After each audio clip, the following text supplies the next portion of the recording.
Imagine walking through a violent storm, the wind roaring like a beast, clawing at the world, howling mercilessly, raindrops like icy needles piercing your skin, trees twisting and bending, their roots straining against the earth, everything chaos, everything ready to collapse, and yet there you stand, motionless, silent, unshaken, like a mountain, your roots deep, your presence immovable.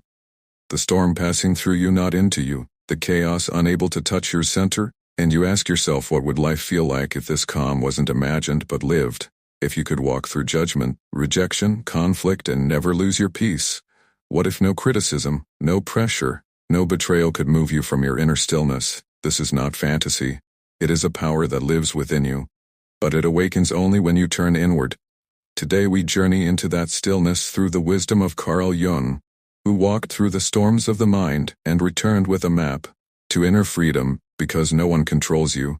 They only control the parts of you you have not yet made conscious. Life is not what happens outside of you, but what happens inside when the outside presses in. A comment can make you crumble. A look can shake your confidence. A rejection can turn into self-doubt. Yet these things only wound you because they touch something unhealed within. The world doesn't break you. It reveals where you are still fragile. Jung said, until you make the unconscious conscious, it will direct your life, and you will call it fate. So the question is not why are people cruel, but what within me still reacts. Because when you stop reacting, you start ruling. When you stop needing approval, you start feeling peace. And when you stop resisting what is, you become untouchable.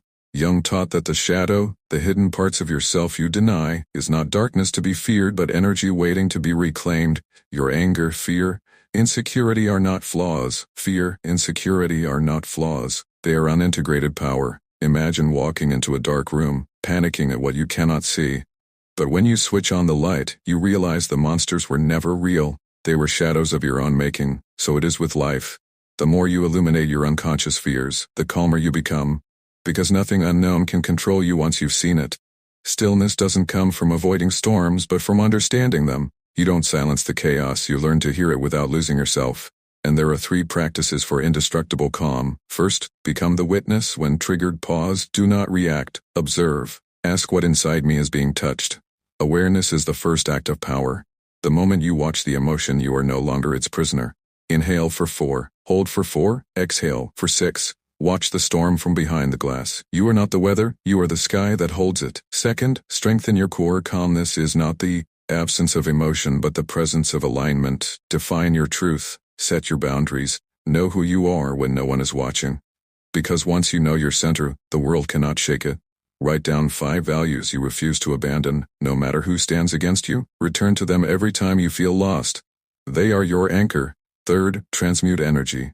Every emotion is energy in disguise. Anger shows a boundary crossed. Fear reveals a belief you've outgrown. Sadness shows what it's time to release. Don't run from these feelings. Transform them. Hold them in awareness until they soften and reveal their lesson. That's how pain becomes wisdom. When something hurts, write what happened. What did I feel? What truth is this emotion showing me? Even criticism can teach. Even loss can free. Even fear can guide. Stillness is not built overnight. It's sculpted in silence, tested in chaos, revealed in surrender. So the next time life roars at you, stand firm and remember you are not the storm. You are the mountain it breaks against. This is your birthright to be calm in chaos, whole in noise, light in darkness. Turn inward, face your shadow, and you'll discover you were never fragile. You were always eternal. If this message spoke to you,